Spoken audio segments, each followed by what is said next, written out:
eh, ha sido 4 veces absuelto, no solo una vez, sino que 4 veces lo han inculpado, ha sido procesado 4 veces, la cuarta fue esta en Los Ángeles, en que fue liberado por este nuevo montaje que se le había impuesto a él y a sus compañeros, que eran 4 en ese momento.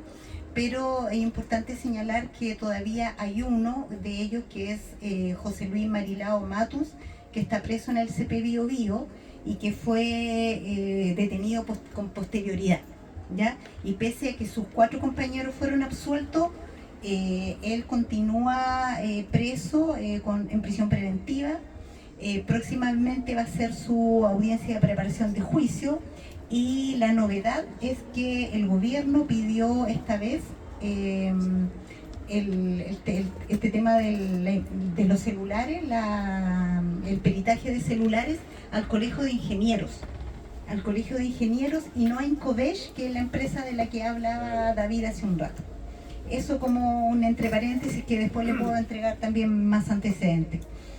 Bueno, yo también soy la mamá de Pelentaro Yaitul Pessoa, que es el preso político mapuche más joven que se encuentra en estos momentos en la cárcel de Temuco, en prisión preventiva hace más de 2 años. Su juicio comienza el 24 de junio de este año. Además de ser el preso político mapuche más joven, está preso desde los 18 años, cuando terminó recién la enseñanza media. Y es también el preso político a quien se le está pidiendo más cantidad de años. Para la primera causa que él tiene, la Fiscalía solicita, son cerca de 5 o 6 delitos, y la Fiscalía pidió 70 años aproximadamente. Sin embargo, el gobierno, después con su abogado, la gobernación presidencial de la Araucanía, tras el análisis de la carpeta investigativa, le subió a 100 años, a 102 años exactamente. Pero no conforme con eso, le sumaron una nueva causa, que es una causa de hechos que ocurrieron en el sector de Los Sauces el 10 de mayo del año 2021, cuando él era menor de edad, tenía 17 años. Por lo tanto, pensamos que, como corresponde a la Ley de Responsabilidad Juvenil, iban a ser prescritos esos delitos, porque ya han pasado más de 2 años y casi 5 años de la formalización, que fue recién en el mes de febrero. Sin embargo, el Tribunal de Garantía de Purén no aceptó la prescripción y se apeló a la Corte de Apelaciones de Temuco, que también acogió lo señalado por la Corte, por el Tribunal de Garantía de Purén. Por lo tanto, él estaría sumando 2 causas, cada una con cerca de 6 delitos, y si ya en la primera le están pidiendo 100 años, estaríamos doblando esa cantidad. Entonces estamos en una situación que es bastante, digamos, terrible, violenta, como le digo, para el preso político mapuche, que es más joven en estos momentos, que está en el CCP de Temuco. Eso es lo que les quiero contar, y señalar algo también que es muy importante, que dentro del tribunal oral que va a estar en el juicio oral de mi hijo y sus compañeros, que son 4 lamien de la cercanía de Temuco, de Cholchol, de diferentes lugares, va a estar el juez, el Jorge González, que además va a ser el redactor de, ¿cómo se llama, don Adolfo? De la sentencia, va a ser el juez redactor. Y tenemos que denunciar que Jorge González es el juez que condenó, uno de los jueces que condenó a los loncos, Pascual Pichún, Aniceto Norín, y que, como todos saben, con testigos protegidos y con una serie de vicios, de una falta de un debido proceso, que tanto que fue sancionado Chile por este caso. Sin embargo, este juez Jorge González sigue haciendo su trabajo, digamos, como si nada. A él, en definitiva, nadie lo sancionó. Se sanciona al Estado chileno, y se aplica otro tipo de, en realidad se sanciona, pero en definitiva no hay en el Poder Judicial una transformación de lo que implica esta sanción internacional. Y no solo eso, porque el juez Jorge González también fue el juez, uno de los jueces que condenó ahora a Héctor Yaitul. Entonces, y ahora además es el juez que podría llegar a condenar a Pelentaro. Eso es lo primero que les quiero comentar. En segundo lugar, respecto de, bueno, nosotros estamos, como dice David, hace 8 años pasamos por lo que fue la operación Huracán, pero obviamente había un cambio en la persecución judicial, político-judicial, que tal vez igual don Adolfo puede ayudarnos, pero de acuerdo a lo que nosotros hemos visto en los procesos de estos últimos años, hay una nueva estrategia de persecución que tiene por objeto, ¿cierto?, condenar políticamente a altas penas. Estamos hablando de que los últimos presos políticos mapuche que han sido condenados están siendo condenados a muy altas penas, a diferencia de las condenas anteriores. Por ejemplo, hace 10 años atrás o 15 años atrás estábamos hablando de condenas de 5 años, de 3 años, pero hoy día estamos hablando de condenas efectivas, o sea, que ya se han dado de 30 años, de 27 años y sobre eso, y ahora estamos hablando de 100 años. Por eso nosotros hablamos de que estamos frente a juicios que son racistas, donde no hay debidos procesos, pero además que esta vez son juicios, son condenas donde no existen pruebas objetivas para condenar, sino están basados en indicios, en dos cosas: los indicios y el contexto sociocultural o familiar de nuestro Lemien. ¿Qué quiero decir con eso? Que hasta ahora los últimos juicios que se han dado y que han llevado condena, no hay pruebas objetivas. Hace unos años atrás el estándar de pruebas exigido por los tribunales era mucho más alto. Por eso muchos de nuestros lamien salieron en libertad, una y varias veces, lo detuvieron y volvieron a salir. Pero hoy día se habla de indicios y del contexto en que ellos están viviendo. Por eso se habla de las comunidades, se habla de los guillatún, de que estuvieron en un palín juntos, de que estuvieron aquí. Se habla de relaciones, de las relaciones personales, familiares y comunitarias que ellos tienen, y así los van vinculando. Un ejemplo también es, para los que conocen lo que pasó en Villa Francia, se da más o menos la misma estrategia de detener a la gente porque ocurrió un atentado, no sé, a 10 cuadras de la Villa Francia, pero por el hecho de que tú seas de Villa Francia, de que esté vinculado a la familia Vergara Toledo, eres culpable de ese atentado. Entonces es más o menos la misma lógica que es la que se está aplicando acá en el último tiempo. La otra característica diferente es los intervinientes que están hoy día en las diferentes causas, que además del Ministerio Público, la Fiscalía, están también los querellantes de las forestales, que eso no es nuevo, están las gobernaciones presidenciales de las diferentes regiones del país, pero además hay una intervención muy importante en los últimos tiempos de parte de Gendarmería de Chile.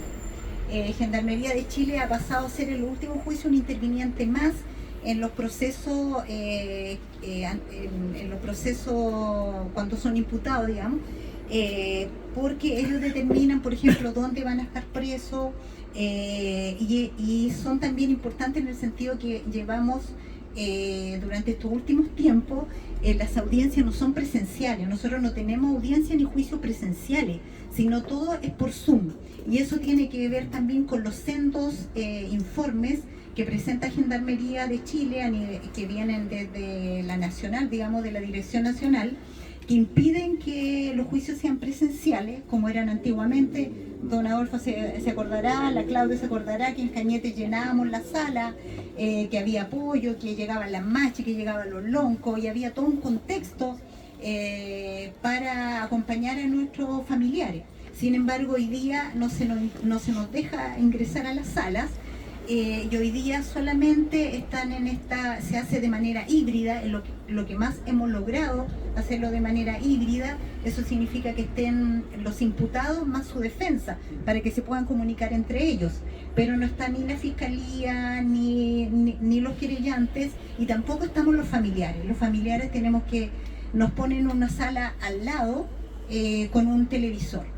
Y que finalmente nosotros preferimos ver la audiencia mejor afuera, compartiendo, y verla desde un celular, por ejemplo.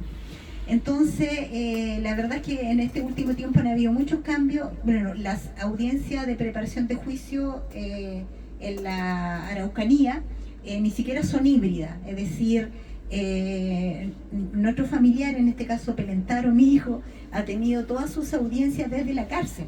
A ellos le ponen una silla y le ponen un computador, y esa es la forma en que a ellos se le aplica un juicio. Es decir, el debido proceso parte de su raíz desde el primer día, digamos, ya parte adulterado, ya porque obviamente si el imputado no puede tener una relación con su abogado defensor, y para poder ir compartiendo, ir opinando en ese momento, eso viola el derecho a la defensa. Y eso lo dice en todos lados. Yo creo que don Adolfo lo puede aclarar mucho más. Entonces nosotros en estos momentos tenemos solo audiencias por Zoom, y esa es la manera que se están condenando a nuestros familiares, que es otra de las cosas que hay que señalar. Las audiencias remotas.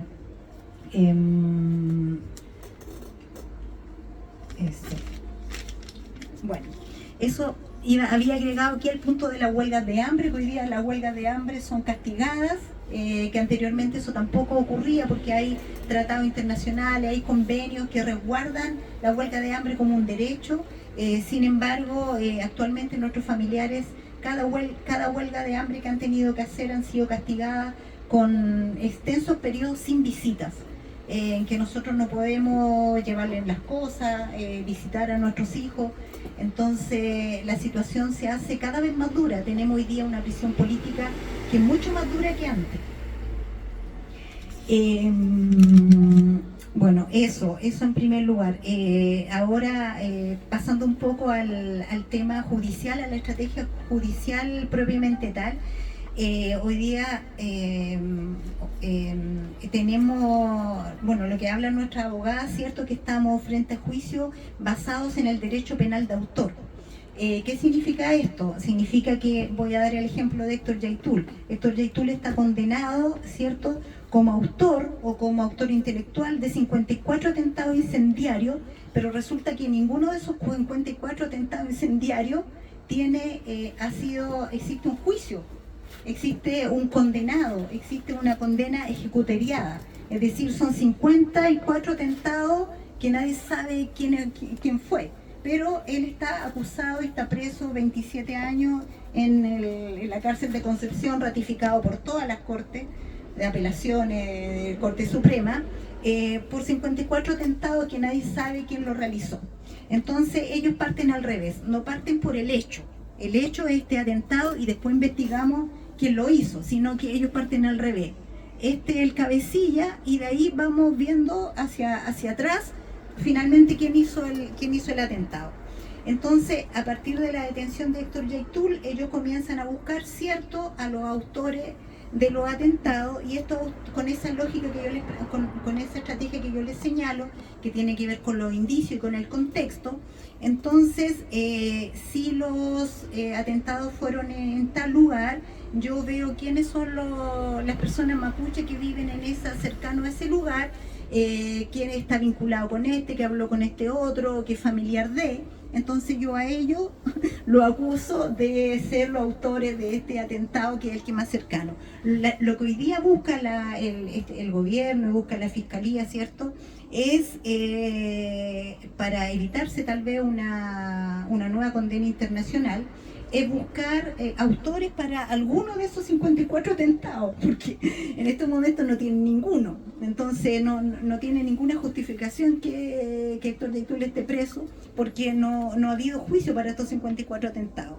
Entonces, ¿qué es lo que hizo? El montaje de Los Ángeles, donde estaba detenido Ernesto Yaitul y sus otros 3 compañeros, y ahora José Luis Marilao, que se encuentra en el CP Bio Bio, y están, como no lograron condenarlo, porque logró la defensa y logramos hacer toda una campaña en favor de ellos para demostrar que había sido un montaje y que se habían implantado las pruebas hasta el último día, hasta los alegatos finales, nos encontramos con un documento que estaba borrado burdamente, en donde posicionaba a Ernesto quemando los camiones. Ahí según no sé cómo unos cuadritos que ellos tienen, y que estaba borrado, y lo descubrimos en el último día en los alegatos finales. Y entonces, obviamente, ellos fueron liberados. Fue un golpe para la Fiscalía, un golpe para el gobierno, lo que se logró después de más de 2 años también en prisión preventiva. Pero hoy día se quieren vengar con Luis Marilao Matus, que es el compañero que está preso acá en el CP Bio Bio, que está solo porque está en el módulo, pero solo con presos comunes. Ustedes saben que en el CP Bio Bio, Complejo Penitenciario Bio Bio, no existe módulo para prisioneros mapuche, y están todos disgregados en módulos, diferentes módulos con presos comunes. Ya Héctor Yaitul está en un módulo, Marilao Matus está en otro, y los otros muchachos que son también de otra orgánica están en diferentes módulos. Entonces, hoy día el objetivo de la Fiscalía es condenar a Luis Marilao Matus. Tengo entendido que su audiencia de preparación de juicio es ahora a mediados de este mes de abril. No recuerdo si el 14 de abril exactamente. Por acá lo tengo anotado. En el caso de mi otro hijo, de Perentaro, que como les mencioné, tiene 2 causas. La segunda causa, que es en Los Sauces, que es el Fondo Centenario de Los Sauces, es otra de las causas en las que está acusado Héctor Yaitul. Entonces, por lo tanto, tenían que buscar a alguien para justificar ese encarcelamiento, y detuvieron a 5 lamien que son de Temulemu Chico.